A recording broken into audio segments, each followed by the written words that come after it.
las pedagogías disruptivas en el cuerpo a futuro. Bueno, el término transhumanismo suele tenerse como algo novedoso, algo que está en auge ahorita, pero pues es algo realmente antiguo.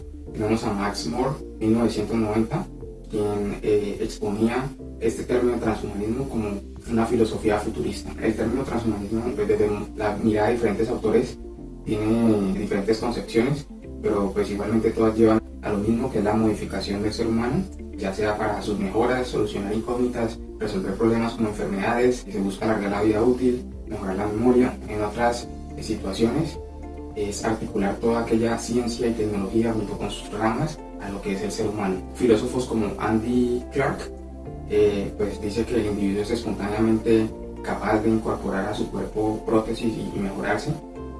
Por otro lado tenemos a Ferry, quien señala que pues el transhumanismo es algo pues que se tiene que dar, es algo pues inevitable, hace parte del desarrollo y sería como trascender del Homo sapiens al transhumano, siendo digamos una de las facetas evolutivas del hombre.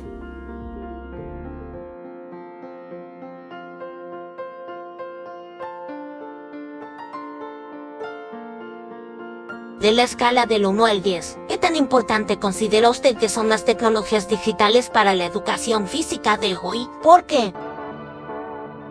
Es importante. Con ella podemos sistematizar, comprobar cosas o fenómenos que al ojo humano es difícil de ver. Además que eso nos permite comunicarnos con otras personas en diferentes partes del mundo y al mismo tiempo ser más recursivos con esos elementos que nos permite la tecnología digital. A eso le daría yo un 7, 8.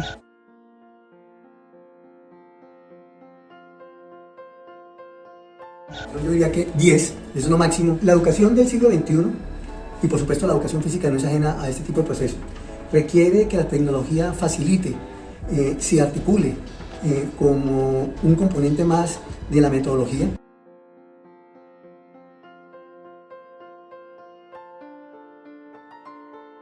Considero que hay una importancia que se evidencia más en la situación que tenemos de pandemia, ¿sí? Eso ha hecho que se evidencie más esa importancia. Yo considero que podría ser inclusive por ahí un 7, ¿sí? ¿Por qué un 7? La educación física debe ser precisamente ese espacio generador de posibilidades de desarrollar las dimensiones lúdicas, la dimensión social, esa dimensión cognitiva, ¿cierto? Todas las dimensiones que constituyen el ser humano. Y eso se hace más en la relación directa, no a través de una pantalla, ¿sí?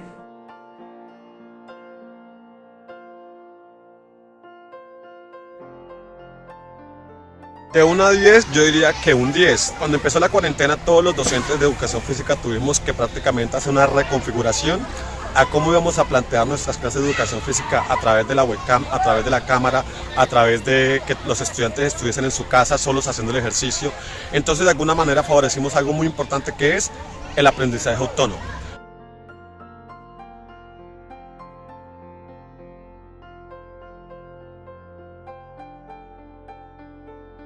De esa escala del 1 al 10 considero que en un 7, porque considero que estamos en una era tecnológica, ¿sí? Y por ende pues tenemos que estar en la vanguardia dentro de ella misma.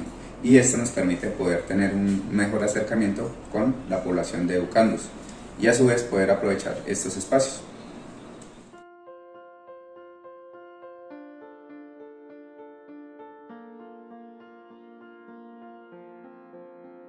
Depende del contexto. Si yo lo veo en un contexto escolar, podría ser 5, pero si lo veo ya en un contexto de educación superior, yo le daría un 9. No creo que un profesor de educación física vaya a colocar un dispositivo, un polar, o vaya a utilizar una cámara para hacer alguna de esas actividades. Pero los jóvenes de ahora, pues son jóvenes digitales que de esa forma podríamos convencerlos desde el punto de vista digital para salirse de ese mundo digital y hacer actividad física, poder interactuar con otras personas, poder sacarlos de ese aislamiento que da ese tipo de tecnologías. Ya en lo que es el contexto o en la formación profesional, ya usted ahorita con el teléfono, usted le paga al entrenador que está en Medellín y el entrenador le manda a su teléfono todos los entrenamientos que usted tiene que hacer en la bicicleta. Usted va, descarga su información en el Polar y eso le llega al profe en Medellín. Entonces, digamos, ya en ese contexto, sí las tecnologías digitales son de suma importancia porque nos permiten profundizar mucho más las medidas que estamos realizando.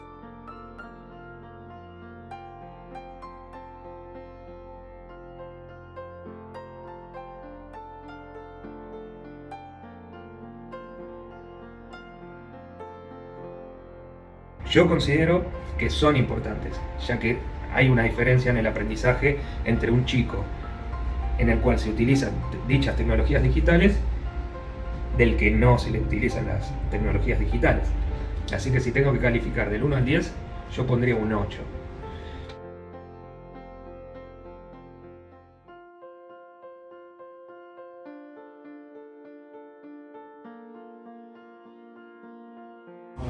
Pues creo que 10, teniendo en cuenta en que la tecnología nos puede brindar muchas soluciones y datos, una recopilación de datos exactos de lo que los estudiantes están realizando.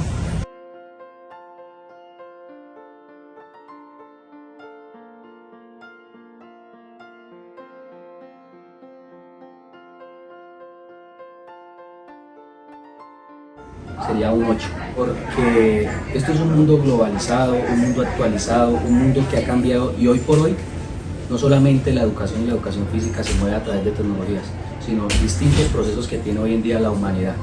Por eso es importante que como docentes nos enteremos, aprendamos a manejar todos estos medios digitales porque también se constituyen una herramienta muy importante para el desarrollo de la clase. Y nuestros estudiantes, los muchachos de hoy en día son muchachos tecnológicos. De la escala del 1 al 5, ¿qué tan competente se considera usted para orientar clases de educación física en el patio? Solo con recursos tecnológicos, ¿por qué? En el mejor de los casos, un 3.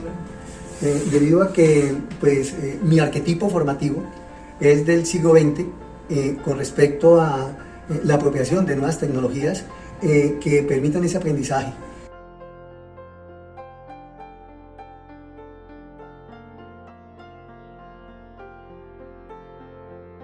Yo diría que por ahí un 4, porque no hay garantías.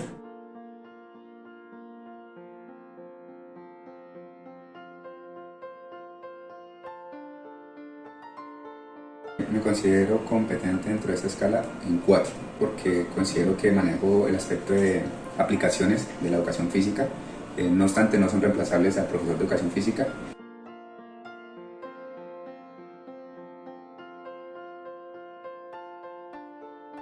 De 1 a 5, 5. Digamos que por mi perfil de formación profesional siempre he tenido cercanía con la tecnología.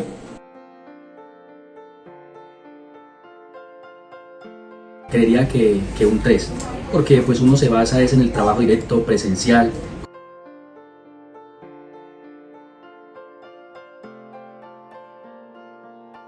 Del 1 al 5, un 4 creo que me vendría bien. Me llevo bien con la tecnología, así que considero que capacitándome me llevaría bastante bien llevar una clase con dichas tecnologías.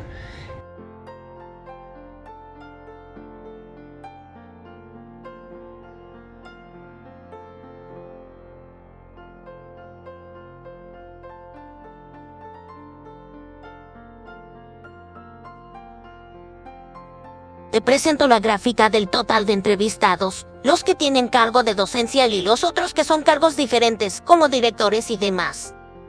En las gráficas de las preguntas se muestra el porcentaje de la calificación de los entrevistados. Conclusión cualitativa, los docentes presentan opiniones diferentes.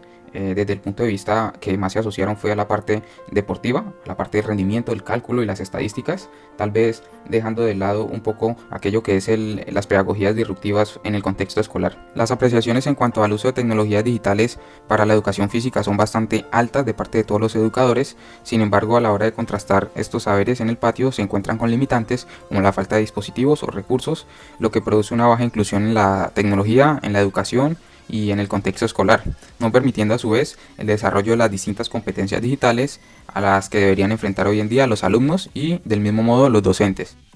Recursos sí hay, algunos más asequibles que otros, pero estoy seguro que con lo que hay se pueden hacer grandes cosas. Te mostraré brevemente algunas de las aplicaciones y métodos que puedes usar.